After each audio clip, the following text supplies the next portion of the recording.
ne bɛ mun fɔ an ka taa dɔɔnin an ka hakili sigi an kana pressé an ka bɔ joona pour que an ka accident éviter an ka sens yɔrɔw la. C'est la prudence surtout quoi. Moi je demande la prudence, beaucoup de prudence oui.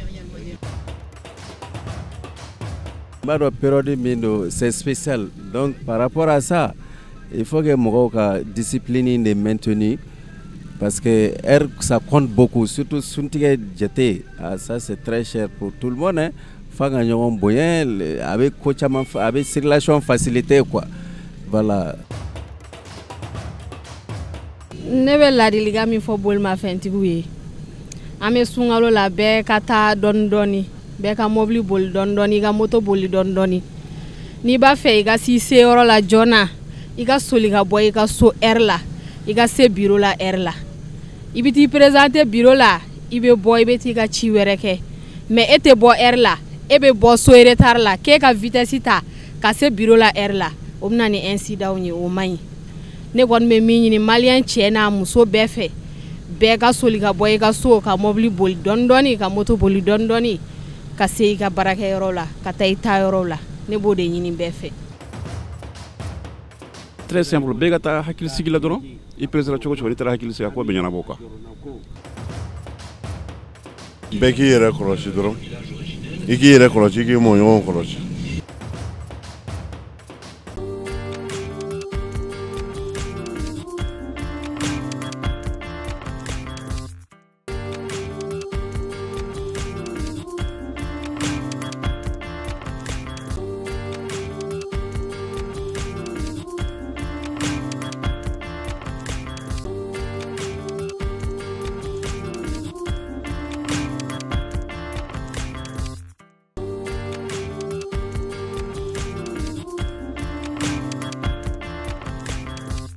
Cherifla télé lajɛbagaw an ka foli ni tanuni bɛ aw ye. Aw b'a dɔn k'a fɔ ni sunkalo sera walasa mɔgɔw ka don o don taa ni ka segin ka nɔgɔya fɛɛrɛ dɔw bɛ tigɛ. Commandant Abdoulaye CCR la a n'a ka baarakɛɲɔgɔnw bɛ fɛɛrɛw tigɛ walasa o taa ni ka seginw bɛ nɔgɔya sun tigɛ kumaw ani walasa sira ɲagamini ka se ka dabila. O la an sera ma bi yɛlɛma minnu donna circulation cogoya la ka bɛn ni sunkalo in kɔnɔna ye. A bɛna da dɔ la ko walawala ye. Cherifla TV lajɛbaa bɛɛ lajɛlen n ka foli b'aw ye n b'aw fo assalamu alaikum warahmatullahi taala wa barakatuh. N y'a san caman ye sunkalo hukumu kɔnɔna la an ka maire du district a bɛ fɛɛrɛ dɔw tigɛ mun bɛ adamadenw ka taa ka segin nɔgɔya sunkalo kɔnɔna la. Ɲinan a ye sɛbɛn dɔ bɔ min bɛ tali kɛ arrêté numéro 012 a waliyara mai kalo tile 14 ka tali kɛ yɛlɛmala circulation kɔnɔna la Bamako district kɔnɔna la min ye sunkalo kɔnɔna ye k'a ta ntɛnɛn fɛ ka na fo sibiri ɲɛgɛ ɲɛ 16 o waati ka taa bila a ɲɛ 19 ka tɛmɛ miniti 30 o yɛlɛmaw bɛ tali kɛ sunkalo tile fɔlɔ fo ka taa bila a tile laban na. Sira minnu kofɔlen don a kɔnɔna la o ye sira belebele 3 ye. Sira fɔlɔ an b'a fɔ ma avenue Alcott. Avenue Alcott ale bɛ tali kɛ rond-point Gabriel Touré n'an b'a fɔ rond-point Médine policiers bɛ sigi yɔrɔ min na k'a ta o la ka taa fo Sodofila Boulikasɔnbugu la. I b'a dɔn ni sunkalo tɛ a sira fila bɛɛ bɛ taa a fila kelen bɛ yɛlɛ kelen bɛ jigin nka sunkalo mana daminɛ ka taa tile fɔlɔ la a sira wula fɛ ni 16h sera n'an b'a fɔ nɛgɛ ɲɛ kan 16 waati n'o sera ka taa bila fa a ɲɛ kan 19 ka tɛmɛ miniti 30 kan a sira fila bɛɛ bɛ taa ka taa Gabriel Touré yɔrɔ la ka yɛlɛ fo Sodofila yɔrɔ la mɔgɔ tɛ n'a fɛ mais mɔgɔ bɛ yɛlɛ a fɛ dɔrɔn de ka taga. An bɛ ɲininkali kɛ ko minnu bɛ bɔ Moribabugu ni Boulikasɔnbugu la olu bɛ Gabriel Touré yɔrɔ sira in sɔrɔ cogo di parce que a tɛ na a bɛ taa dɔrɔn de ni waati kofɔlen ninnu na. N b'a f'u ye Boulikasɔnbugu sugu waati yɔrɔ la ni Sodofu bɛ yɔrɔ min na o angle o intersection na fɛn fɛn bɛ bɔ o yɔrɔ fɛ olu bɛ fara kini fɛ k'o sira minɛ ka tɛmɛ Boulikasɔnbugu sugu fɛ ka jigin Fajigila fɛ ka tɛmɛ Korofina Nord fɛ ka tɛmɛ Bangoni fɛ ka tɛmɛ Hippodrome fɛ ka tɛmɛ Misira fɛ ka na Medina Kura ka sɔrɔ ka na dugu kɔnɔna la. Siraba filanan yɛlɛma donnen bɛ min na o ye avenue Cheikh Zayed. Avenue Cheikh Zayed o bɛ tali kɛ Maliba bɛ yɔrɔ min na n'an b'a fɔ hippopotame Maliba yɔrɔ Bolibana station Total bɛ fan min fɛ Mali belebeleba min bɛ yen o yɔrɔ min na k'a ta o la ka jigin fɔ amdala ye rond point sama n'an b'a fɔ rond point éléphant sama bɛ fan min fɛ ka taa Mali yɔrɔ la ka na sama la n ye nin waati kɔfɛlen minnu fɔ a bɛ jigin nka a tɛ yɛlɛ i bɛ bɔ Mali yɔrɔ la ka taa sama la mais i tɛ bɔ sama la ka na Mali yɔrɔ la donc an bɛ ɲininkali kɛ k'a fɔ minnu fana bɛ bɔ Lafiyabugu ninnu ni Taliko la olu bɛ na cogo di ka sama yɔrɔ la sɔrɔ yɛlɛma fana dɔnnen don ka bɔ bibliothèque nationale yɔrɔ la i n'a fɔ amdala ye kaburudon yɔrɔ sira min bɛ yen Cherabo ka tɛmɛ ka taa Bonfat fɛ i tɛ bɔ ni yen ye ka na sama yɔrɔ la i tɛ bɔ ni pharmacie Fata n'i bɔra Lafiyabugu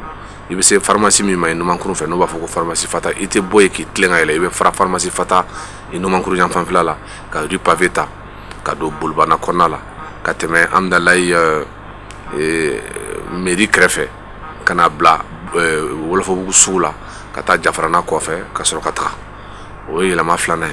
ye yɛlɛma sabanan a n'a laban o ye avenue Martin Luther King o b'a ta Karmali yɔrɔ échangeur Karmali n'an b'a fɔ pharmacie du deuxième pont o fan fɛ pont Fad o échangeur jukɔrɔ la k'a ta yen ka taa fo Tɔrɔkɔrɔbugu sugu la ni waati kofɔlen ninnu na a bɛ taa mais a tɛ bɔ Bako jukɔrɔnin ninnu na ka na a bɛ taa dɔrɔn a sira fila bɛɛ bɛ taa mais o tɛ sigi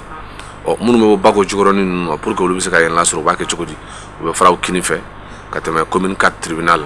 o fanfɛla la u bɛ na échangeur deuxième échangeur u bɛ na o fɛ ka fara u numan fɛ ka taa Bonfat ta walima u bɛ tɛmɛ B7 fɛ ka taa Maɲanbugu sira ninnu fɛ ka taa minnu bɛ taa o haju la donc ni yɛlɛma ninnu donnen don walasa adamadenw ka tagasegi bɛ se ka nɔgɔya sunkalo tile fɔlɔ ka taa bila tile laban na walasa u bɛ se ka taa hɛrɛ la u bɛ segin hɛrɛ la u bɛ se ka se so joona k'u ka sun tigɛ ka sɔrɔ basi ma kɛ mɔgɔ la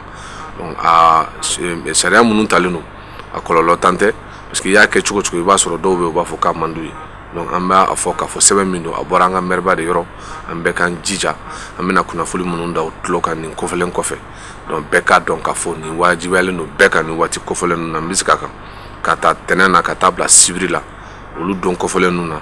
ni ɲɛgɛn ɲɛ 16 n'o tɛmɛna ka taa bila a ɲɛ 19 ka tɛmɛ miniti 30 kan nin waati kɔfɛlen na nin yɛlɛma bɛ don nin siraw la n'o waati kɔfɛlenw tɛmɛna a bɛ segin a cogo kɔrɔ la sira ninnu cɛrɛbɔlen don sira dɔw bɛ tigɛ k'a cɛrɛbɔ an bɛ polisi bila la polisi 500 de labɛnnen don nin waati kɔfɛlen ninnu na k'a bila a kan pour que minnu b'a cɛrɛbɔ k'a cɛtigɛ n m'a fɔ ka n'a fɛ k'a cɛtigɛ walasa tagasigi bɛ se ka nɔgɔya cogo min na u bɛ maaw dɛmɛ k'a fɔ ni maaw ma faamuyali k'a la u bɛ se ka ɲininkali kɛ polisiw bɛ sirada la ni sira ninnu kɔfɛlen ninnu yɛlɛma minnu donna la u k'a ɲɛf'u ye u b'a ɲɛf'u ye an bɛ k'a kunnafoni fana bɔ k'a cari k'a ɲɛfɔ bɛɛ ɲɛna a ɲɛnamalen ye k'a ɲɛnamaya tamasiyɛnw bɛ yen n'an b'a fɔ paniw olu kan ka bila la k'a bɛ maaw tamasiyɛn yira maaw la u kan ka taa yɔrɔ min fɛ u kan ka na yɔrɔ min fɛ ni u ma faamuyali kɛ polisiw bɛ sirada la o kɔfɛ ni maa ma bato k'a daba kama ne t'a bato min ye n janba kɛ i b'an sɔrɔ ni ala sɔnna sira kan o tuma ɲangili min kan ka da i kan o ɲangili bɛ da i kan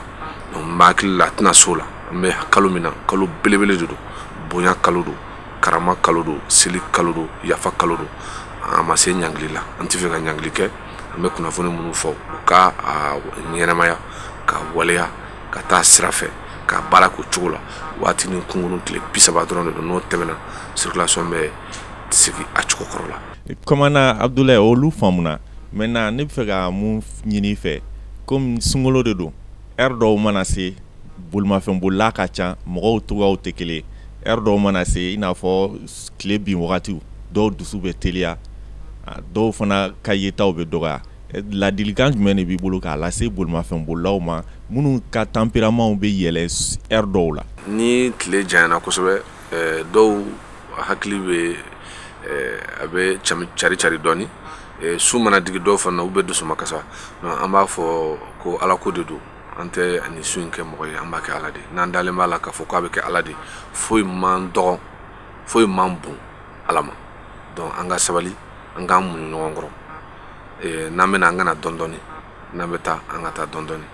n y'a fɔ cogo min na jama bɛ bonya kosɛbɛ i b'a dɔn mɔgɔw tɛ pressé fo sun tigɛ kuma mana se n'a tigɛ kuma sera bɛɛ de bɛ boli ka taa o waati de bɛ k'an ka baara goloba kuma ye o waati de la anw bɛ to ka aw dɛmɛ a ka taa so donc n'i y'a jateminɛ anw yɛrɛ kan anw bɛ yen sun bɛ tigɛ an tɛ sun tigɛ tɔw fɛ sun mana tigɛ kosɛbɛ ni maaw lafiyara anw bɛ sɔrɔ ka sun tigɛ donc n'i y'a ta o la i b'a dɔn k'a fɔ i kɛra cogo o cogo i b'a sɔrɔ i fana ka fisa ni dɔ ye donc bɛɛ de ka fisa ni anw ye